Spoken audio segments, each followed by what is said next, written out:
బంగ్లాదేశ్లో ప్రస్తుతం తీవ్రమైన రాజకీయ సంక్షోభం ఏర్పడింది. శుక్రవారం రోజంతా బంగ్లాదేశ్ తాత్కాలిక చీఫ్ లేదా ప్రభుత్వ సలహాదారు మహమ్మద్ యూనస్ రాజీనామా చేస్తారని రాజధాని ఢాకాలో పెద్ద ఎత్తున ఊహాగానాలు వెల్లువెత్తాయి. అంతకుముందు రోజు ఆర్మీ చీఫ్ జమాన్ ఈ ఏడాది డిసెంబర్లోగా దేశంలో ఎన్నికల్లో నిర్వహించాలని గట్టి వార్నింగ్ ఇచ్చిన తర్వాత యూనస్ ఇక లాభం లేదనుకుని రాజీనామా చేయాలని నిర్ణయించుకున్నట్లు వార్తలు వస్తున్నాయి. అయితే విద్యార్థి నాయకులు యూనస్తో మాట్లాడి వెంటనే రాజీనామా చేయాల్సిన అవసరం లేదని మీకు అండగా ఉంటామని హామీ ఇచ్చారు.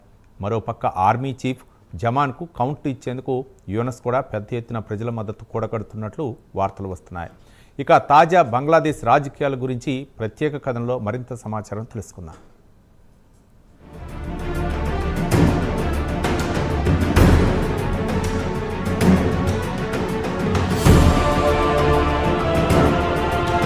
బంగ్లాదేశ్ తీవ్రమైన రాజకీయ సంక్షోభంలో కూరుకుపోయే పరిస్థితులు కనిపిస్తున్నాయి. గత ఏడాది షేక్ హసీనా ప్రభుత్వాన్ని విద్యార్థుల ఉద్యమం పేరుతో గద్దెదించిన తర్వాత పరిస్థితులు మెరుగుపడకపోగా మరింత దిగజారిపోతున్నాయి. షేక్ హసీనా ఢిల్లీకి పారిపోయిన తర్వాత మహమ్మద్ యూనుస్ను తాత్కాలిక ప్రభుత్వ సలహాదారుగా నియమించారు. ఇటు ఆర్మీ అటు విద్యార్థులు అంతా కలిసి యూనుస్ను తాత్కాలిక ప్రధానిగా బాధ్యతలు అప్పగించారు. బాధ్యతలు స్వీకరించిన తర్వాత ఎన్నికలు జరిపించి గెలిచిన పార్టీకి అధికారం బదలాయిస్తానని చెప్పి ఇప్పటికీ ఎన్నికల ఊసే ఎత్తడం లేదు యూనుస్. దేశ ఆర్థిక వ్యవస్థను చక్కదిద్దాలని, శాంతి భద్రతల పరిస్థితి అస్తవ్యస్తంగా ఉందని చెప్పి ఎన్నికలు వాయిదా వేస్తూ వచ్చారు. ఎన్నికలు ఎప్పుడు అంటే ఆయన సరైన హామీ ఇవ్వడం లేదు. ఎన్నికలు నిర్వహించడానికి ప్రస్తుతం పరిస్థితులు అనుకూలంగా లేవు, వచ్చే ఏడాది చివరి నాటికి చూద్దాంలే అంటూ దాటవేస్తున్నారు. ఇది రాజకీయ పార్టీలకు సహజంగానే ఆగ్రహం తెప్పిస్తోంది. ఇక అసలు విషయానికొస్తే ఆయన అమెరికా అండతో అటు ఒబామా క్లింటన్ల సాయంతో తాత్కాలిక ప్రధానిగా కొనసాగుతున్నారు. ఇక ఈ పదవిలో శాశ్వతంగా కొనసాగాలని చూస్తున్నాడని, అందుకే ఎన్నికల ఊసే ఎత్తడం లేదని బంగ్లాదేశ్ రాజకీయ పార్టీలతో పాటు ఆర్మీ చీఫ్ జమాన్ అనుమానపడుతున్నారు.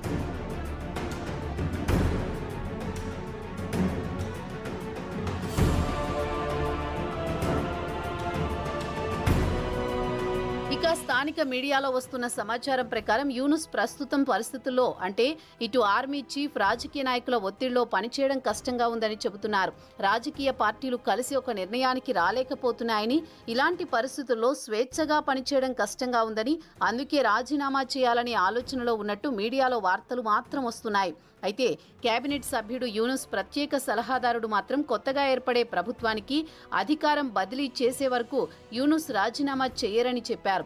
ఇక విద్యార్థి నాయకుడు షేక్ హసీనాను అధికారం నుంచి గద్దెదించిన national citizen party chief Nahid Islam గత గురువారం నాడు యూనుస్ను కలిశారు. యూనుస్ రాజీనామా చేయాలని ఆలోచిస్తున్నట్లు తనకు చెప్పారని, ప్రస్తుతం దేశంలో ఏర్పడిన రాజకీయ పరిస్థితుల్లో తాను పనిచేయలేకపోతున్నానని తనతో చెప్పారని నహీద్ ఇస్లాం బీబీసీ బంగ్లా సర్వీస్కు తెలిపారు.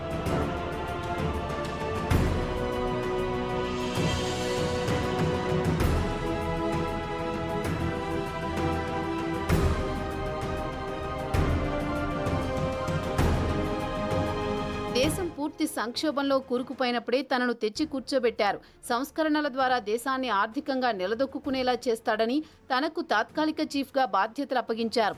అయితే తనపై ఎక్కడా లేని ఒత్తిడి తెచ్చి పని చేయకుండా అడ్డుకుంటున్నారు. ఇలాంటి పరిస్థితుల్లో పదవి నుంచి దిగిపోవడమే మేలని యూనుస్ అన్నట్లు ఇస్లాం బీబీసీ బంగ్లాతో మాట్లాడుతూ చెప్పారు. కాగా యూనుస్ ప్రభుత్వంలో special assistant, ministry of posts and telecommunications, information technology మంత్రి బంగ్లాదేశ్ ప్రజల ప్రయోజనాలను దృష్టిలో ఉంచుకుని యూనుస్ ఆఫీసులో ఉండడానికి అనుమతించండని ఫేస్బుక్లో పోస్టు పెట్టారు. ఆయన పదవి నుంచి దిగిపోరు, అలా అని యూనుస్ అధికారం కోసం ఆరాటపడే వ్యక్తి కూడా కాదన్నారు. ఆ తర్వాత మంత్రి ఆ పోస్ట్ను డిలీట్ చేశాడు.